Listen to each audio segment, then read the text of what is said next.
I'm your host, Big City Gardener, and today we're going to talk about container gardening. All right, to me, container gardening is just an easier way to get into gardening. Okay, it's basically growing a plant, whether it's a tree, fruit tree, shrub, flowers, edibles, whatever it is you're growing it in some sort of portable container, portable vessel. All right. So that's what differentiates container gardening from raised bed gardening or in-ground bed gardening. Just the simple fact that I'm able to pick up this container and move it around. We can grow anything in a container. All that matters, or what I should say is, to be able to grow anything in a container, you have to pay attention to what soil mix you use, what type of fertilizer you use, but more importantly, the size of the pot. All right? So the size of the pot basically determines what we are able to grow. Cool? Super big pot, we can grow super big trees. Okay, smaller pots, we can grow smaller things. Taller pots, we're able to grow root vegetables like carrots, beets, radishes, whatever it may be. With the proper size pot, you can grow any kind of plant. Pot, I mean container, whatever. All right? Who do I think container gardening is good for? Well, first of all, this is the beginning gardening series, right? So I think container gardening is great for beginners. I think it's an easy way or an easier way to get involved and get started and to get out there gardening, okay? If you want to build raised beds or an in-ground beds, they are time consuming and expensive to get started, right?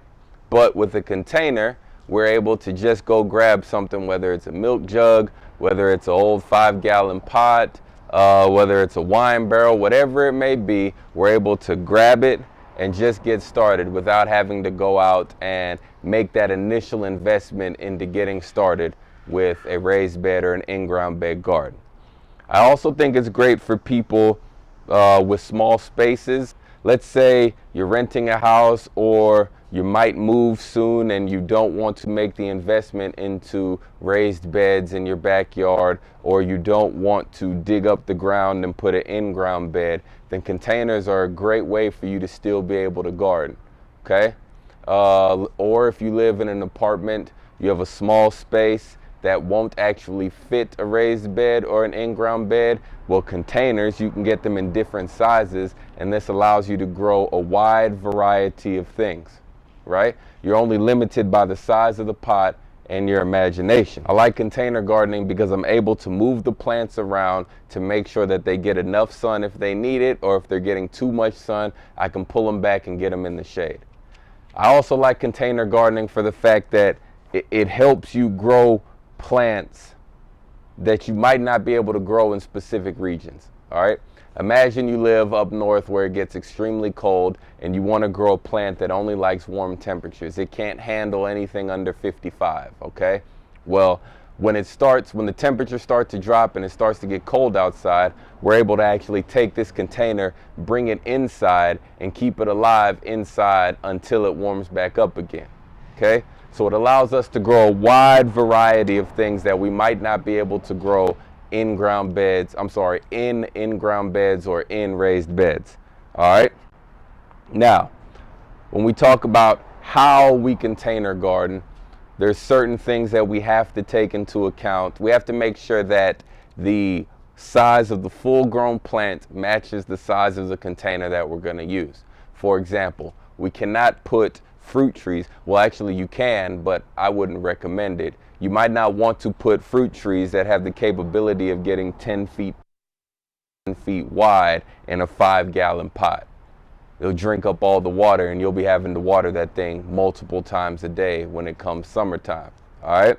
So it's very important that we pay attention to the size of the pot and we make sure that we size the pot accordingly to fit what it is that we are growing. Whenever we plant in a container, we want to make sure, just like always, we start off with good, strong, healthy starts or good, healthy seeds. All right? Also, what is important is the size of the transplant is directly related to the size of the pot that it is going into. Okay?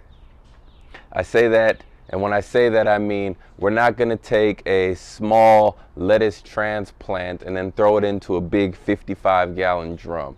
If we were to throw a small plant with a small root system into a large pot, and then we water this large pot, all of that excess water is just going to be constantly sitting on our root system. And the same thing that happens with a lack of drainage can happen with planting a plant start in a pot that is too large. Okay, we can actually drown the roots, damage the roots, keep the roots waterlogged to the point that the plant will not actually grow, or it will not grow at the same rate as another plant that we may have planted in a smaller container. The next important thing is drainage. Plants need oxygen on their roots.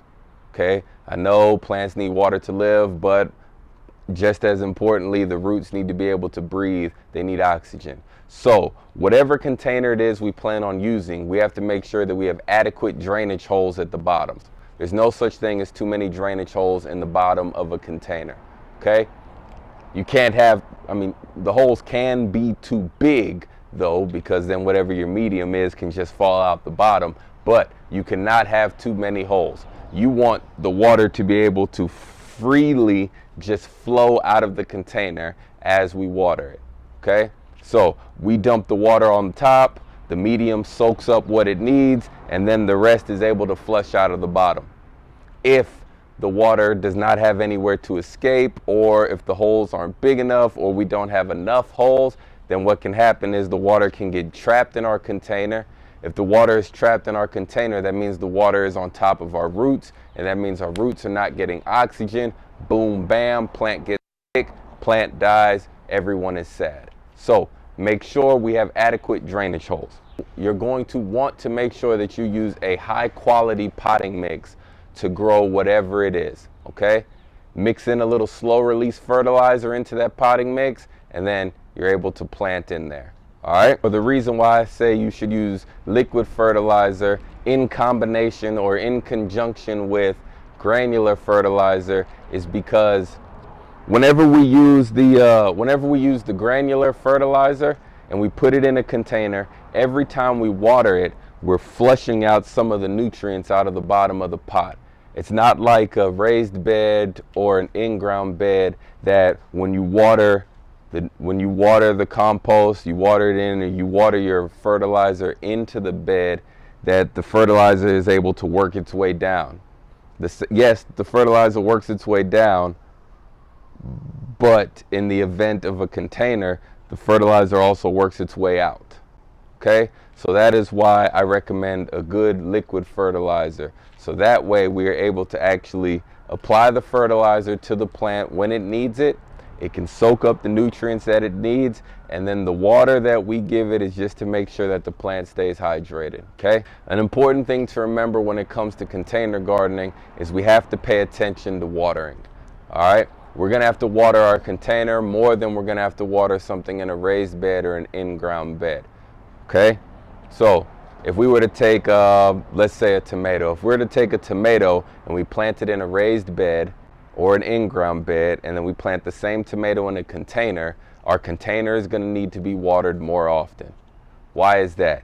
In a raised bed or an in-ground bed, the roots of our plant, tomato, whatever it is, the roots are able to shoot out in all different directions. When the roots shoot out, they're able to go and find pockets of water that might be hidden in different areas. The roots are only able to shoot out as far as the pot is wide, if that makes sense. So, all that to say, we're going to have to apply more water, or we're going to have to water the container more, raised bed or in-ground bed. For more information, you know the routine. You can shoot over to the blog, bigcitygardener.com, or you can click the link in the bio. While you're there, sign up for the newsletter and go ahead and search, man. Maybe you can find some other articles that can give you some more information or help you get motivated to hop out in the garden, get your hands dirty, and just grow it.